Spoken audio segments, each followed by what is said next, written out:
business deals. Listen to AM 560, The Answer, online at 560theanswer.com, on the AM 560 mobile app, on your Alexa-powered smart speaker, on TuneIn, iHeart, and radio.com. 8:07, Team Hotburg Traffic Center time, and Jim Telemonti. Northbound Tri-State traffic jammed southwest highway to 75th Street. Then it's heavy from the Stevenson to 47th and from the Reagan Tollway to Lawrence. But Adams Tollway, little tight from 59 to Higgins and Hoffman Estates. Eastbound Reagan Tollway, there delays Farnsworth to Washington. Northbound Veterans Memorial, Fountain to the Reagan Tollway. Eden's 19 minutes, Lake Hook to the junction. Kennedy, 52 minutes, O'Hare to downtown. 30 from Montrose, little heavier in the Express. Eisenhower looking at 55 minutes, 390 to downtown. 38 from Wolf. Stevenson, 59 minutes, 355 to Lakeshore Drive. Ryan, 25 minutes, 95 to downtown. I-57, 22 minutes, siding to the merge, Bishop 419. That's traffic. I'm Jim Telemonti on AM 560, The Answer. Chicago's Morning Answer continues next in our 1-hour heating and air conditioning weather center. Our meteorologist, Steve Williams. Today, mostly cloudy skies, a bit of snow this afternoon, little or no accumulation, high 38. Snow tonight, 2 to 4 inches expected, low 20. Cloudy, cold, snow and flurries tomorrow, another 1 to 2 on the way, the high 24. I'm Steve Williams on AM 560, The Answer. 25 at O'Hare. That's sunshine out there right now. Your next news update is at 8:30. And Chicago's Morning Answer with Dan and Amy continues next on AM 560, The Answer. This hourly segment is brought to you by Papa Nicholas Coffee. Papa Nicholas, best beans, best roast, best coffee. This is Chicago's Morning Answer with Dan Proft and Amy Jacobson on AM 560, The Answer.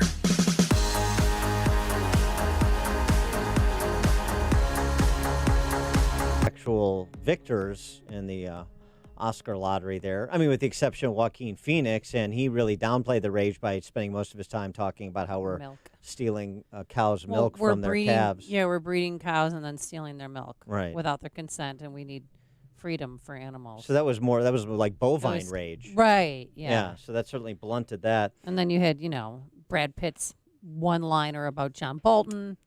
Right, but I mean, remember the SNL skit that was, it was all white male rage because of the Joker and and other movies that were being feted. And it turns out that white men didn't fare too well the Academy Awards. So I guess that's progress, at least according to Hollywood and the identitarians. But what are we getting from Hollywood, and how impactful is it? We know it's a powerful medium. We know storytelling is a powerful communication tool, persuasive communication tool. So shouldn't we examine a little bit about what stories are emanating from Hollywood and the kind of cultural impact they're having? Denise McAllister did that recently in an interview at the blog Hollywood in Toto, which was quite good. She is a journalist and social commentator, also the co-author of Spygate, the attempted sabotage of Donald J. Trump. Denise, thanks for joining us. Appreciate it. Oh, thank you. It's great to be here. So with respect to the whole white male rage argument in the run-up to the Oscars, you addressed that in this interview I referenced, and talk more about how men are portrayed in film more generally to try to deal and provide, instruction to the larger world about masculine toxicity. Yeah, well, I just finished writing a book. It's out today. It's called What Men Want to Say to Women But Can't, and it's based on this whole idea that men have really been targeted in our society, and masculinity has been targeted. And you do see this in film, and, art, it both directs culture and reflects it. So they're picking up cues from the culture as well as reinforcing them. And this whole idea that men, particularly white men, have had their place in the front for too long in our society, and that if they're truly going to be egalitarian, then they need to give up their places for the marginalized and for various identity groups. So we've moved from a society that's based on merit and based on performance, and we've moved to the your sex the color of your skin instead of the content of your character, because they see that history has been unfair, and men need to actually voluntarily step aside. And if you don't, you're guilted into it. Well, I have two young boys, 15 and 16 now, and, it's like you're guilty even if you're accused. And there's certain things that I have to tell them that you can't say to women. And what advice do you have? Well, that's with my book, it's what men want to say to women but can't. And it's just like what you just said. They can't because they're going to get backlash. They're going to be called sexist. They may lose their jobs if they're simply honest about what's going on. And, my advice to them is, where you can speak up, do so. But the reason why it is so difficult for them is one reason why I wrote my book, one reason why I talk about things about film and various aspects of society is that women need to step forward who see that this is intrinsically unfair, that this is wrong, and actually speak out to culture on men's behalf because they are so silenced. That this kind of equal outcomes and demanding, gender parity, and that we have to have the exact same number of CEOs that are women as men, no matter whether you earn it or not. And ironically, everyone wants a CEO position, but they don't want to do all the dirty jobs and dangerous jobs that men do. So, we need to be speaking out. So, my advice isn't so much to men themselves. I think they're in a hard spot here, but to women, stop this, and speak out, and recognize that this is not right. This is not America. And this is not liberty. Yeah, but what about male pandering, though? And you see this all the time from those artists in our culture. They buy the pap that comes out of Hollywood. That the sort of a Jim Belushi character, and according to Jim, they're the hapless husband who's always getting in the way, and he's just such a dope, and he can't stand upright without his wife telling him what to do and where to stand and how to dress. It's so funny to me in Hollywood, if white men in particular, but not necessarily limited to white men in general. They're dopes. They're either dopes, or at the same time, they're entrenched power interests. And so which is it? They're these entrenched power interests, or they're adults that can't, accommodate daily tasks and otherwise take care of themselves? Well, that's where you definitely have the art imposing its will onto culture rather than reflecting it, because their belief that culture as it is that men are too powerful, but what they want to impose on culture in order to change it is that men are worthless.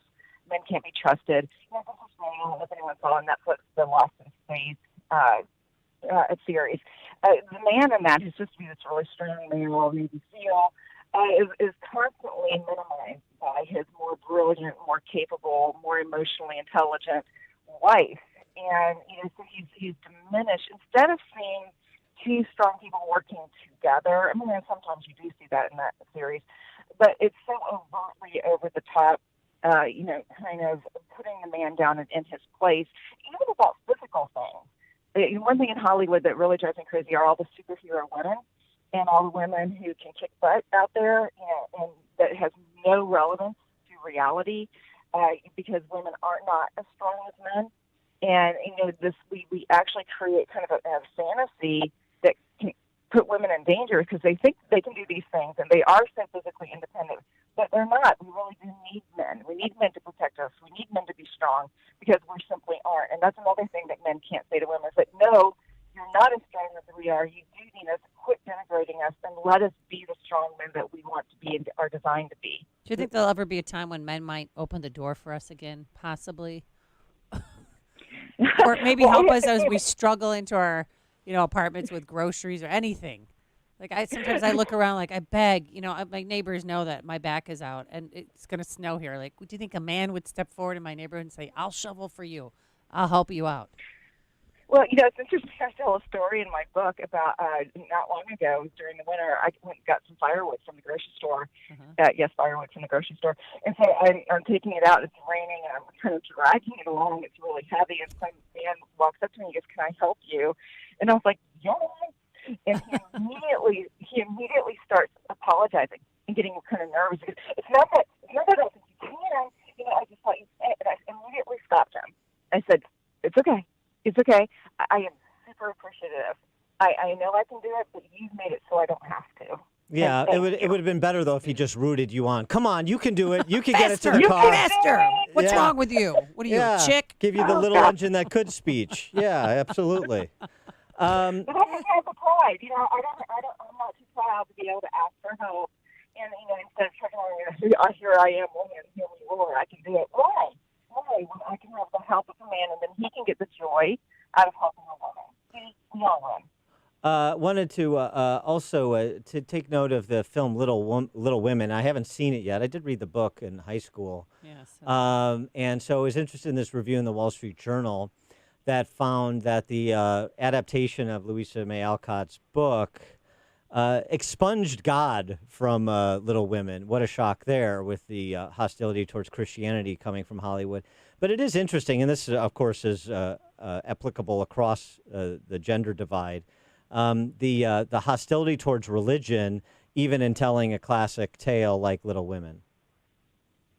Well, I think the attack on masculinity in men is not separate from the attack on Christianity and God, because masculinity is one aspect of the image of God in man that is in this world, and those who hate Christianity and hate God hate His image in man, in women, in humanity.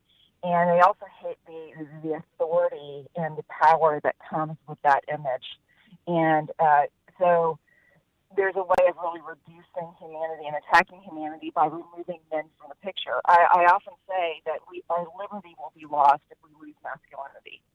You know, our freedom will be lost. And, you know, those who hate God hate liberty at the core. They talk about it a lot. They talk about freedom a lot, but they really don't like it, which is like why they're always taking it away. And one of the biggest ways is to remove men from it.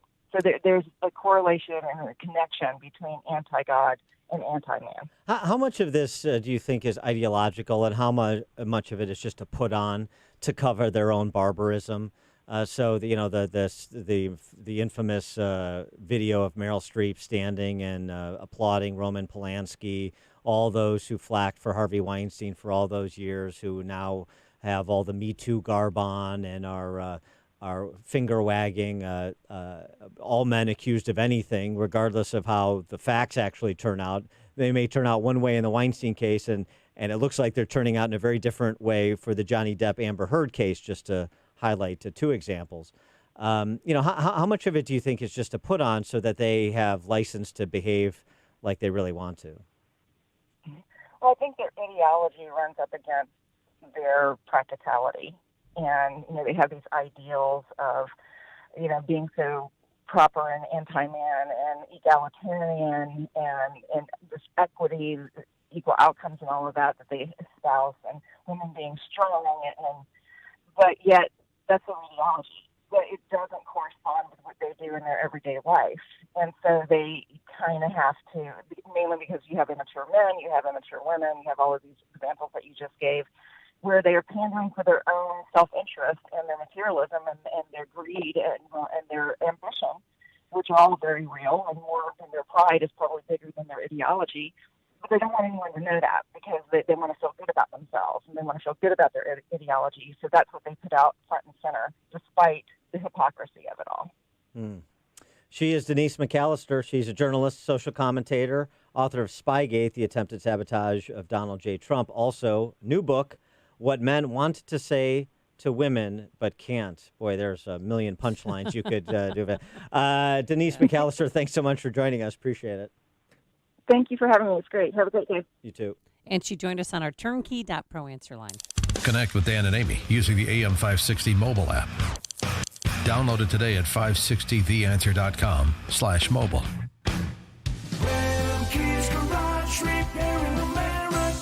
You've heard Rumpke's Garage commercials on AM 560, and now they specialize in servicing Sprinters and light-duty diesels. But the experts at Rumpke's also service Isuzu and Chevy low-cab forward trucks.